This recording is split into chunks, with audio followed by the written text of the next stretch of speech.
everyone, and welcome to another Scots Whay Hae podcast. And today I'm joined by writer Allan Gaw to talk about his debut novel, The Silent House of Sleep, which won the Bloody Scotland Scottish Crime Debut of the Year last year. And we actually spoke. We spoke to all the shortlisted authors. First of all, hello, Allan. Welcome. Hello. It's a pleasure to be here. Thank you for having me on. I was thinking, it's interesting to speak to you now because when we spoke last, it was all the shortlisted authors together. So how was the process for you then, and how did you feel when you won? Well, the whole process was surreal, to be honest. I mean, it begins back in the summertime of last year when you get a phone call. It was a phone call that I actually missed, and then I checked my voicemail, and I had this rather frantic and urgent voicemail from Bob McDevitt at Bloody Scotland. And then you have a short conversation, which kind of takes your breath away, and suddenly you're in a different place entirely. And you spend some months trying to get used to that and getting to know your other shortlisted fellows. And it was great having been able to be on various shows together, including your own. And then, of course, in September, the actual event comes. And I know everybody says this, I genuinely did not think I was going to win. I had read the other books. I thought they were all really good. I thought, well, it's been lovely to be shortlisted, but that's where the roller coaster ride ends, and that's fine. That's okay. Yeah. So when they called my name out, I really genuinely was quite shaken and couldn't quite understand it, and also wondered if it was fair, because really they were all good, and I think I even said, I think it's a pity that we can't actually all win this, and I know that sounds trite, but it was how I felt at the time. I'd got to know these people. I'd really enjoyed their books. They were very, very varied. Yeah. But it was a special moment. Yeah. And of course, And of course, the one wonderful thing about it is that it does raise the book up a little bit and gives a bit more exposure. I mean, I do have to say that I think, I know you shouldn't say this when you've won a competition, but I think competitions about artistic endeavours are faintly ridiculous. I mean, the idea that you look at books, or you look at works of art, you look at paintings or sculpture or pieces of music or dance, and then try to choose one that is better than the other. It's a bit strange to do it like that. And, when you lose a competition, you always console yourself by saying, well, it's also subjective, isn't it?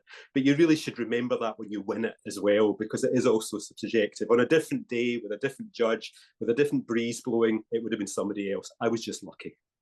I mean, I think there's really interesting things you mentioned there. First of all, I don't think we said was trite at all, because having spoken to you all as a group, I got the sense that you all had got on and really, were almost rooting for each other through this whole process. Yeah, absolutely.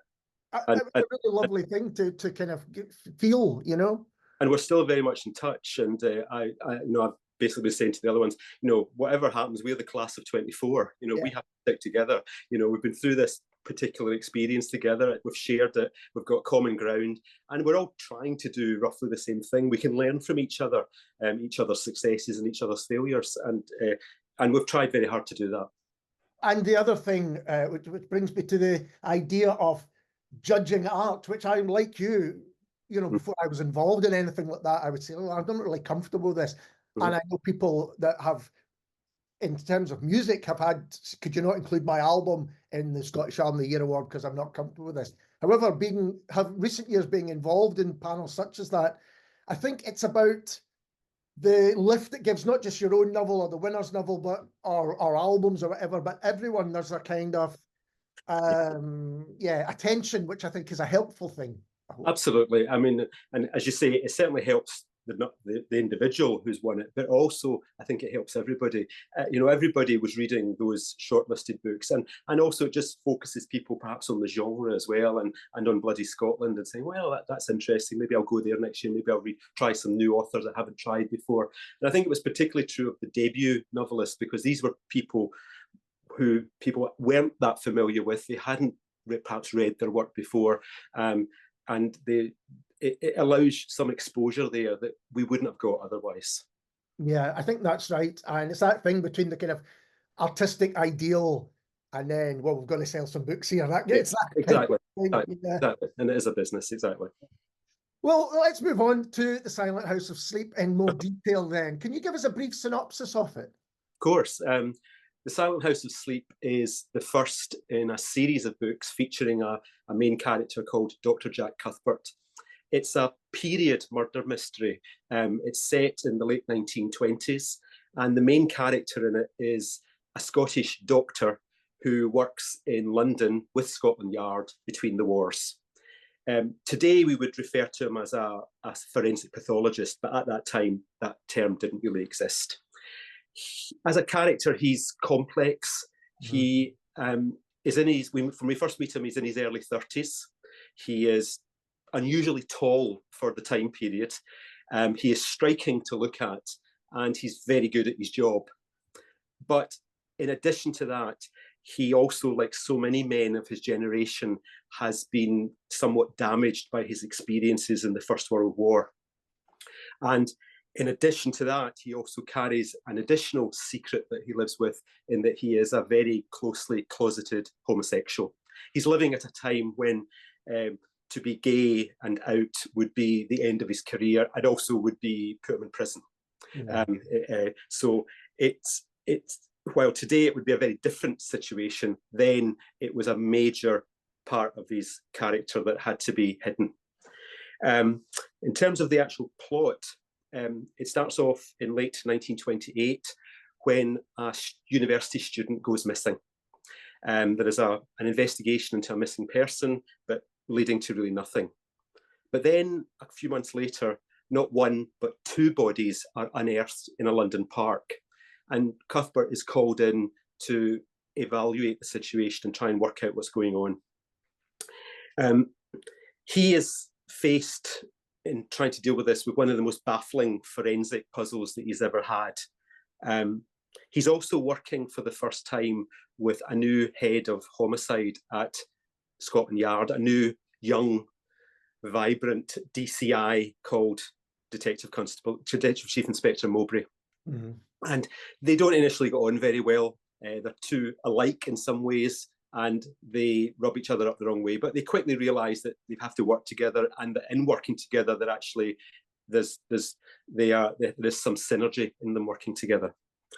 And it's an era when forensics is just beginning to have or science is just beginning to have an impact on forensics. Cuthbert doesn't have anything like the armamentarium at his fingertips that we would have today to try and solve this puzzle, but he uses his observation, he uses every skill he's got, and he uses a few new ones as well that are just coming to the fore. And he does solve the mystery, but in so doing, he also discovers a very dark secret about his own life. And he realizes by the end of it that he's brought rather more than just memories back from the war. Yeah, that's a fantastic description of it. And then let's talk about the character first, Dr. Jack Cuthbert, because he's striking in so many ways. I mean, such a memorable creation. How do you even begin well, how did he come about? Did you have an idea of this character in your head before anything else, or did he develop as the book developed?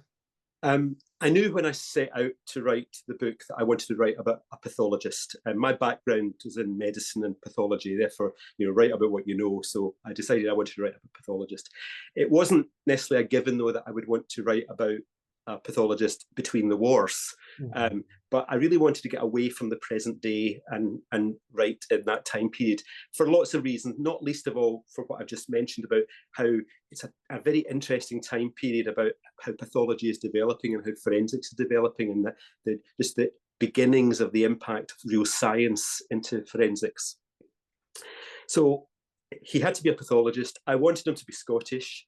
Again, write about what you know, but I wanted him to work in London. And as I just started writing about him, he very quickly formed in my mind that I wanted him to really have a lot of really quite striking characteristics. I wanted him to be memorable in so many ways, partly because of his expertise, but also physically I wanted him to be striking.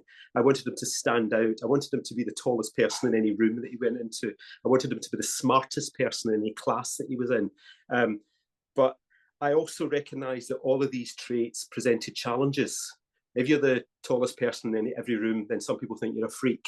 If you're the smartest person in every room, then people think you're a show-off, and so on. If you're the best-looking person in every room, that's a barrier for anybody to approach you. So all of these things were creating a more complicated layers of him. I also, because I placed him in the late 1920s, because of his age, it meant that he would have been in the First World War, and immediately that opened up a whole series of other possibilities. Again, it's all about making sure your characters are as three-dimensional as possible and also as challenged as possible, because you want to be able to witness how they deal with those challenges and how they change and develop over the course of the book or the series of books. And that's what I was very keen to do. I wanted someone who could develop and grow and change. Not everybody likes him at the beginning. Some people have read the book have said, oh, when I read it, I just thought, oh, he's just a big, arrogant doctor. Well, he's certainly big and he's a doctor, and he is a bit arrogant because in a way, that's the way he has to be. We meet him, first of all, on the witness stand in the Old Bailey, and he's having to deal with the vagaries of the barristers there. And so he's holding his own. But we very quickly realise, even in that same chapter, that there are other very distinct sides to him. There are challenges that he's having. He's facing a lot of post-traumatic stress disorder. He has obsessive compulsive traits. And we also find out he has a great sense of humanity and a great sense of fairness. In many ways, he's a man out of his time. I wanted to ultimately write somebody that I really liked and that I wanted to spend time with. I'm not sure about you, but I really don't like reading books where I don't like any of the characters. I've got to like somebody in it. They don't have to be perfect. Of course, they can be flawed, but I've got to like them. I've got to want to spend time with them, because you are spending time with them if you read the book. You're also spending time with people if you are writing about them as well. So I wanted somebody that I wanted to spend time with and get to know. And hopefully after a while, I was hoping he would start talking to me and telling me his story, which is exactly what he did. And I was able to not only explore what he was doing in his present day, which was in the late 1920s, but also to go back and explain some of his backstory as a medical student in Edinburgh before the outbreak of the First World War, and then his experiences in the trenches after. Because I wanted to try and explain his origins, where he was coming from and why he was the way he was.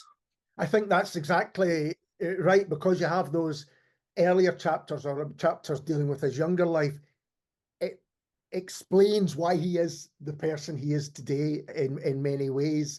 Although I think he changes as well during the book, and his interactions with other people, particularly Mowbray, but also his assistant, Simon, change him as a person. I think that's important. Yes, absolutely. I think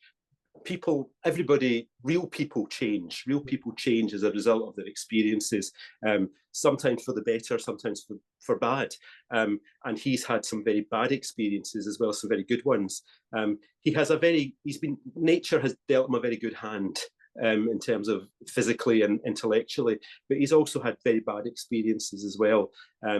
And some of it's only hinted at in the book, which is a reason for writing more books, because really there's a lot more to say about this man. Yeah, absolutely. I just happened to be rewatching early series of House when I was reading this, and I did make the connection. Here you've got a character that really you should not like at all, but somehow you're on his side, and I think Jack Cuthbert has that as well. But I think all the characters in this book are so memorable. You've written some really fantastic. We've mentioned Mowbray, who again develops, and as you get to understand him, you get to like him more, I think. Yeah. I think Mowbray is the classic person who is young for the job that he's in. He's in a very senior job. He's been promoted into it really before all his colleagues thinks he should have been. So he's faced with that kind of back chat that he's getting.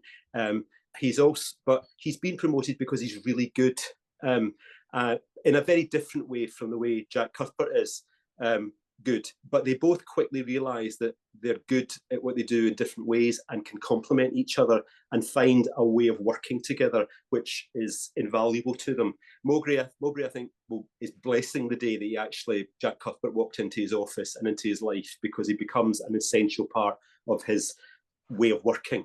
And similarly, Cuthbert, I think, is very pleased ultimately to have met Mowbray, because he's a man who's willing to let him in. He doesn't just stop him at the door of the duty room and say, thanks for your report, cheerio. It's very much, come in, share your knowledge, your insight. We want to see how your brain works and looks at this evidence along with our team. So he almost makes him part of the team, which is what Cuthbert would love to do. There's a few statements in the book about Cuthbert thinking back to his own training in Edinburgh, where he's reminded by his own mentor, his own professor there, that really the job of the forensic pathologist is very much to gather the evidence and present it to other people and to make no judgments on it whatsoever. His job wasn't to find the killer. His job wasn't to convict anybody. And his mentor always used to say, the cobbler should stick to his last. And Cuthbert finds that very difficult, because he's in a way, the pathology part is he sees as part of a puzzle, of the bigger puzzle of trying to find justice for people who have been murdered. And so to be invited into that duty room and to be valued as a colleague by Mowbray is an invaluable experience. So they both find each other. Of course, we also have at the other end of the spectrum, we have his young assistant, who starts out as he's a young junior doctor who has landed unexpectedly to be Cuthbert's sidekick. And it starts off, as we meet him, he's a very different person from Cuthbert. He comes across as slightly frivolous, slightly silly, just young. But we see him developing over the course of the book, as he's desperately keen to try and impress Cuthbert. Yeah. But of course, that's a very tall order, because this is a giant he's dealing with. Cuthbert hasn't just been doing this job for longer, he's also smarter than everybody else as well. So to try and impress him is a hard thing, but he's doing it and he's trying. And Cuthbert, of course, comes to realise that there's a lot. We're not quite sure why Cuthbert tolerates him, I think, at the beginning, because he seems as if that wouldn't be the kind of person he would work with. But as we go on, we start to learn a little bit more about Simon Morgenthau, his assistant, and we start to realise that actually there's more to this young man. There's a decency to this young man that, and a kind of honour about how he's doing his job that really Cuthbert probably has seen right from the beginning, and something he can work with. He can teach him the pathology, but he can't teach him to be a good person. And I think at the beginning, it seemed to me Cuthbert almost was a man alone for reasons that we find out, who maybe he felt he didn't need other people, but actually as he develops, this team starts to build around him. Absolutely, yeah. And of course, the other member of his team is his housekeeper. Yeah. I mean, it's the classic kind of Sherlock Holmes. You need somebody. He's a single kind of gentleman living in a London townhouse, so he's not going to make his own breakfast or wash his own sheets. So he has to have a housekeeper. But I was very keen to get away from the kind of matronly Mrs. Hudson type character. So the housekeeper he has is a young, very attractive Belgian woman who's younger than him and who has been a refugee from the First World War, and has come over very young, as a young teenager, when Belgium fell to the German advances in 1915. And they have a very unusual relationship. It's clearly one is of an employer and a domestic servant, but it has become, over the few years that she's been there, to become much more of a friendship, much more of a confidant. Yeah. She's almost his big sister, or his little sister. Well, she's younger than him, but she's actually like his big sister. She's kind of she understands him, and she's trying to keep him, and she's one of the few people that tells the truth to him. To his face, and she tells him when she thinks that he's doing wrong. So she's a wonderful sounding board for him. There's clearly a lot of story about her, and trying to understand what's made her the way she is and why she's ended up there, whatever. But most of that will maybe come later. And she's a tremendous character, as are all of those that we've mentioned. And it does seem to me that it's character that drives the novel. Every one of them. Well, in some ways, it was inadvertent that this was a crime novel, because I actually set out to write a book about a character, and the character was going to be a pathologist because that was, I understood that background, and partly because of his nature of his work, that meant that he was going to be dealing with dead bodies. He was going to be probably dealing with crime but I fundamentally wanted to write a book about characters. It had to be character driven, because I think every author probably writes books that they would like to read, and I like to read books about people and who are really interesting people. And as I said, I've got to like somebody in the book, so it was very easy once I started to write about Jack Cuthbert and to find out more and more about him, and to watch him interacting and to watch him grow and change with his interactions with these other characters. But it was very quickly obvious to me that there was more to say about him and all these characters than just one book. So I kind of knew very early on that I would like to write more of these, and develop them further and move them forward through time, and allow them to face different challenges. I was going to ask you if you always knew that this was going to be a series, but it sounds like you did. I think I did. I didn't write at the beginning, but as I was writing it, I thought, I'd like to talk about that, or I'd like to do this, but realizing that these were all asides from the main story, and I had to put these to the back of my mind. I just felt, I said, I want to know more about Mowbray. I want to know more about Simon. How did he get this job? I want to know more about Madam Smith, because she's a fascinating character. You'd love to meet her, but you wouldn't want to cross her. All these people, I just thought there's so much more to say here, and if I could only just watch them grow and age, it'd be lovely. And also we get the opportunity to perhaps look at very different kinds of cases and see how they interact with each other. So that's exactly what I've been planning to do. So then, were you kind of planning certain characters' arcs over more than one novel? Did you think, well, next time we're going to look more at this person and why they are like this? Was that something? It's not been completely planned. The only character arc I have planned is Jack Cuthbert himself. Yeah. I know how his character ends. I know when it ends and I know how it ends. But the others I haven't got real fleshed out. I've been thinking more about their pasts rather than their futures. I've certainly been exploring the pasts of some of the characters in subsequent works. And we'll talk about plot in a moment, and I promise you, if I give away any spoilers, let me know and I'll take it out.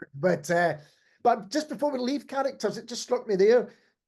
Do your secondary characters, so to speak, do they emerge to reflect Jack Cuthbert? Do different, is there different aspects of him? You think, yes, he needs to meet a person like that. He needs to be involved with someone like that. I think I do. I mean, it's maybe a little bit unconscious, but yeah. For example, I definitely wanted his assistant, Simon Morgenthau, to be a very different person from him in terms of personality. He's quite a posh London young man. He's a little bit frivolous, a bit silly, very bright disposition, always talking constantly, whereas Cuthbert, on the face of it, at least at the beginning of the book, is somewhat dour, a little bit taciturn, rather more Scottish than this young Englishman. Similarly, I wanted Madam Smith to be a foil for him, to be a sounding board. And I also wanted Mowbray to be a very different character to him, at least on the surface. They're apparently from different worlds, but we quickly learn that they have both had war experiences. They are both have probably in different worlds have climbed the ladder very quickly. They're almost the same age, and they have probably a lot more in common than appears to be the case. They also are they can both be quite arrogant, and they can both be insufferable at times, and that perhaps why they didn't get on initially. But it very much allowed me to reflect Cuthbert, but in a kind of slightly distorted way, and to see how it reflects back. And I like to see how he bounces off these people and how he responds to them. So you've got these characters, and then for a single novel rather than over a series, you've got to plot it. And wow, yes. It's got twists. It takes you to places you didn't expect, and then the ending, I wouldn't even go near. It's so fantastic. How do you approach that? Do you know where it's going to end up? Did you know? No, I didn't. it was a little bit experimental when I wrote it, because I'd written quite a lot of other stuff before I did this one, both short fiction and longer fiction. And I think I was listening to somebody speaking one day, and they were talking about how they were dealing with writing a thriller, a mystery novel. And they were making the point that while some people plot everything out in great detail and have walls covered in post-it notes and string and all that sort of thing, this person said, I just start writing, and the characters tell me the story. And when I find out who's done it, I'm as surprised as everybody else. And I thought, well, what a lot of tosh. I mean, that cannot work, you know. But I thought, well, let's try it and see what happens. And it does work. It does work. And I think it works if you have enough understanding of your own characters, if you have enough backstory in your mind that they can actually they become animated, they become real people, and they start talking to you. You can hear their voices, you can hear their dialogue, and if you just write in a free way, then you can suddenly be taken places. Just as you were saying, as a reader, suddenly you're down, oh my goodness, I didn't expect this to happen. The same thing happens when you're writing as well. And particularly some of the specific twists in it were not plotted at all. They happened. Wow.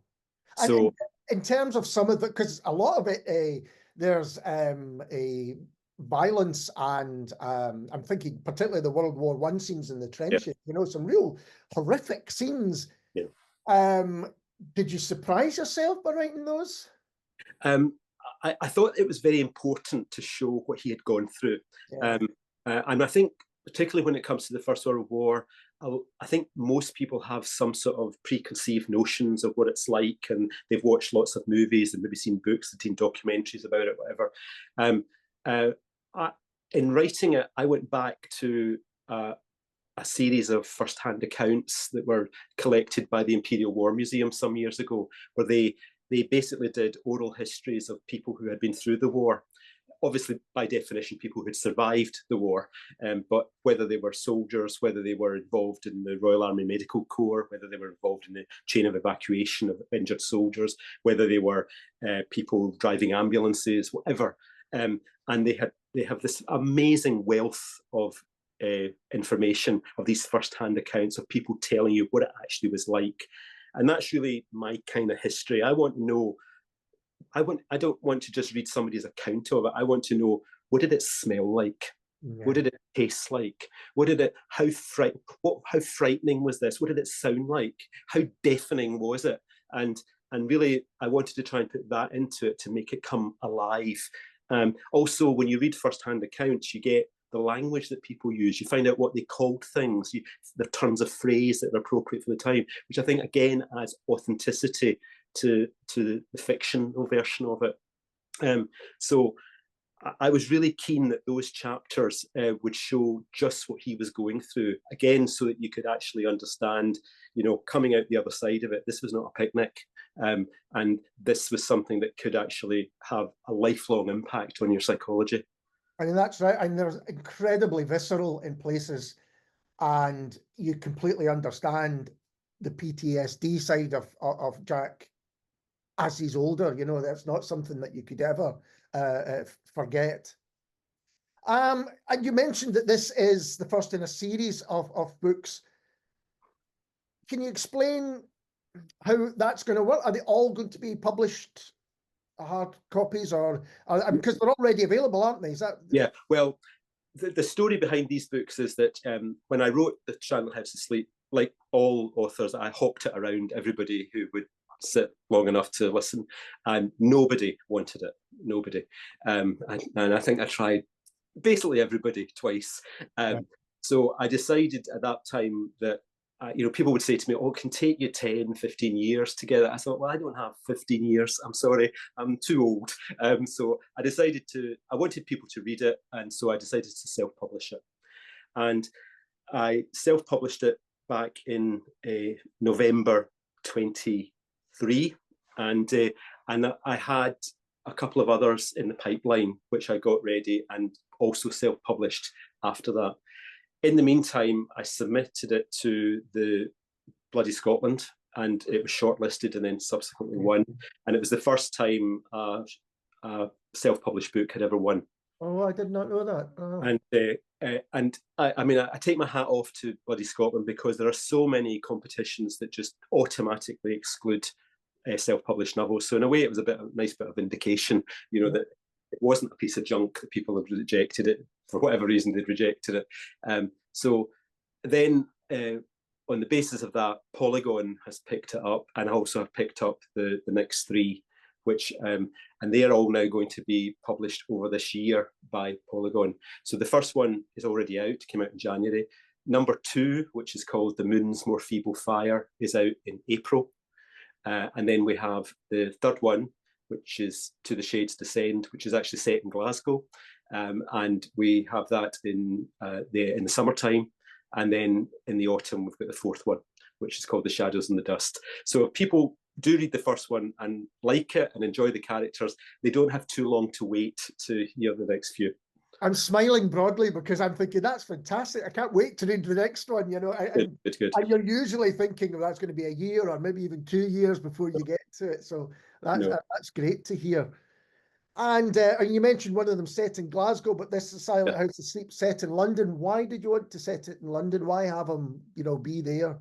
I wanted him to work with Scotland Yard, and I wanted him to work at one of the main London hospitals, just because I wanted to get away. I wanted to place a Scotsman in that environment, with all the various things that go along with that as well.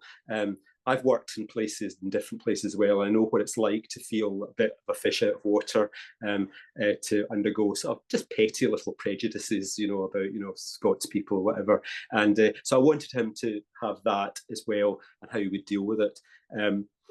It also was very much the centre of everything. You know, there is nowhere more impressive to work in from terms of homicide investigation with Scotland Yard. So I wanted him to do that. I wanted to give him that opportunity. So he was all ready to show that he was really kind of up there. He was a recognised police surgeon that they were calling upon. The one that's going to be set in Glasgow is the reason it's in Glasgow is because he is invited for a job interview to Glasgow University. But while he's in Glasgow for the interview, something rather awful happens, and he is called upon to become involved because he's on hand as a very senior forensic pathologist. Oh, I look forward to that, definitely. And you said that you went back to first-hand accounts to look at World War I, but did you do further research for the rest of the novel, or did you already have a lot of the knowledge? Well, no, I mean, I know what it's like to be a pathologist in the 21st century, but I do not really know what it's like to be a pathologist in 1930. So I actually ended up reading the textbooks that he would have had to study to become what he did, so that I could understand the limitations of his knowledge, so that I could understand the terminology that he would use, which has changed so much in the intervening decades. I wanted to make it as authentic as possible. I mean, I was well aware that, you know, there would be other doctors reading this. Now, you know, I really didn't want the letters, "I think you'll find that, you know, that's not possible," in such sort of, just as I didn't want them to be able to do that about the First World War stuff as well. So I took as much care over that. So the novels have involved a lot of research.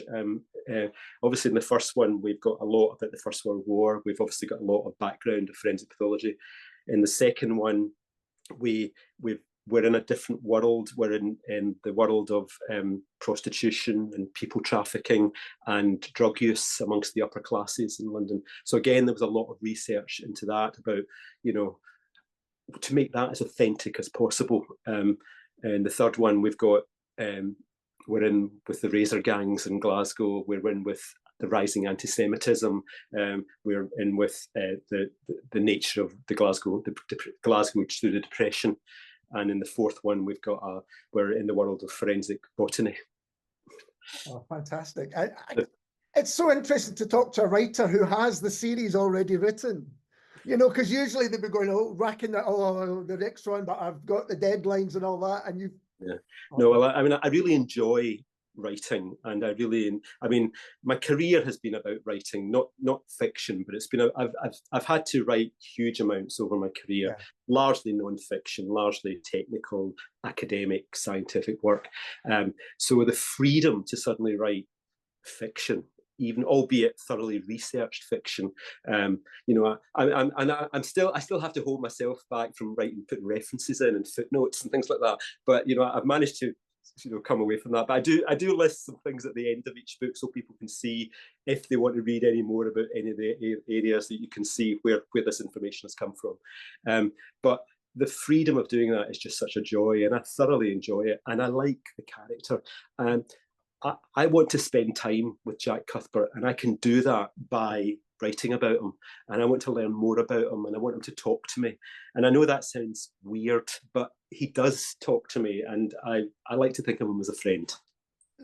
I've spoken to so many writers over the years that similarly they say, well, characters really stay with us after we've finished writing them. I was speaking to James Yorkston, who's got a new novel just out, and he says, I still think about the central couple and what they're doing and how the hotel they run's going and all of those things. Absolutely. And I figured that, you know, if I'm not passionately interested in this character, I probably am not going to be able to convince my readers to be that. I mean, I don't want my readers just to like Jack Cuthbert. I want them to love him.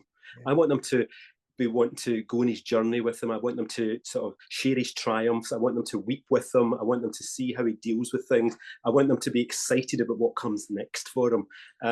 And that's what I hope I've created with him.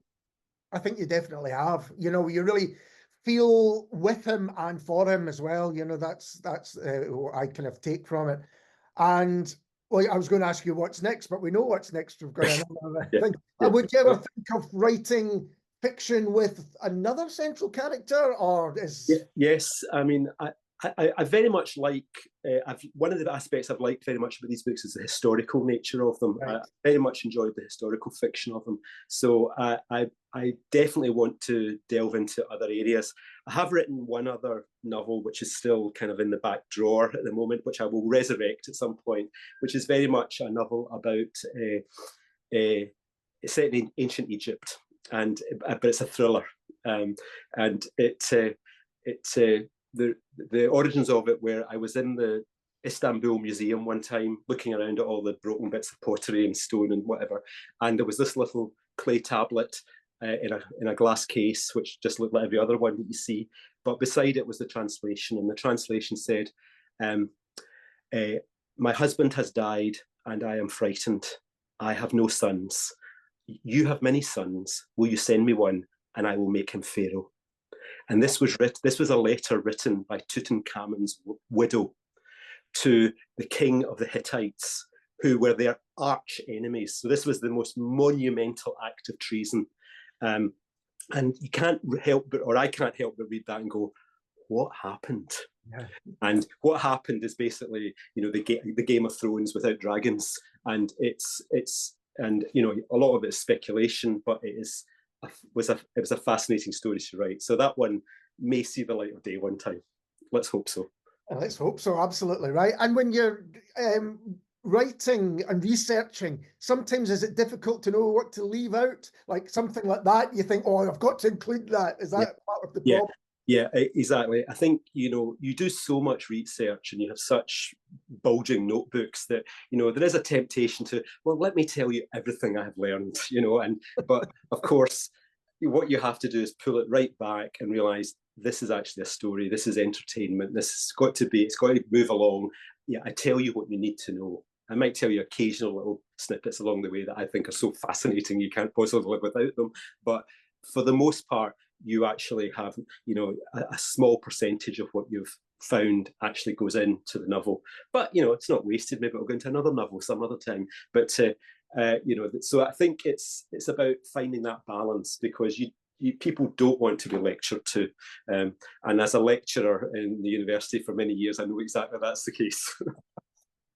And because you wrote these and originally self-published, have they been through the hands of an editor, or is this kind of... Yeah. No, I had them even self-publishing. I had them professionally edited, but they obviously are being re-edited as a result of Polygon, because they have particular house styles and things that they want to do, and a few different ideas here and there. And so I've been working with Alison Ray there, who's a remarkable editor at Polygon, and we're having a great time together, actually. I know some writers find the whole editing process tortuous, but I've really quite enjoyed it, actually. It's been very interesting. And we've finished editing the second one. We're just going on to the third one just now, and it's all been a bit quick for the publisher. They usually spend quite a long time doing it, but I signed the contract with Polygon in November, and the book was out on the 2nd of December. Yeah. So 2nd of January, and so this was a kind of record time. So to design covers, to do everything else, to do all that sort of thing. But we got there, and of course, the other beautiful thing was that Waterstones picked it as their Scottish Book of the Month, which has been an amazing boost for people just getting to know the book and getting it into their hands. I mean, you said right at the beginning of this conversation, how you are really genuinely surprised to have won this debut. But when you take the bigger kind of journey or arc from self-publishing to being Waterstones Scottish Book of the Month and all that, that's incredible. Yeah, I know. It's it's all a bit silly, really, isn't it? It's nice silly, but it is a bit silly. And I mean, I'm glad I'm not doing this as a 22-year-old. I'm glad I'm doing it at my age and just being able to say, yeah, this is very nice, But there are, let's take it all, get some perspective on it. It is nice, and it's lovely. And what I'm most pleased about is the fact that more people will get to read the book. Yeah. Although I really enjoyed self-publishing, the big brick wall that you hit is trying to get your book into bookshops and trying to get it into libraries, because most libraries can't buy books unless they're stocked by a particular wholesaler, which is almost impossible to get into as a self-published author. So the idea now that the books are more widely available if people want them, and that they will be in libraries for people to look at, it makes me very happy. That's really what I want. I want more people to meet Jack Cuthbert. I want more people to enjoy his time and to, see, and have a bit of the experience that I've had in writing it. Well, I've read a lot of crime fiction over the years, but this one really stood out to me. And I think it's definitely because of the central character and just how memorable he is. Allan, thank you so much for taking the time to talk to me. All the very best with The Silent House of Sleep and the rest of the series. I can't wait to read them. Thank you very much. Thank you for having me. And we'll be back soon with someone completely different.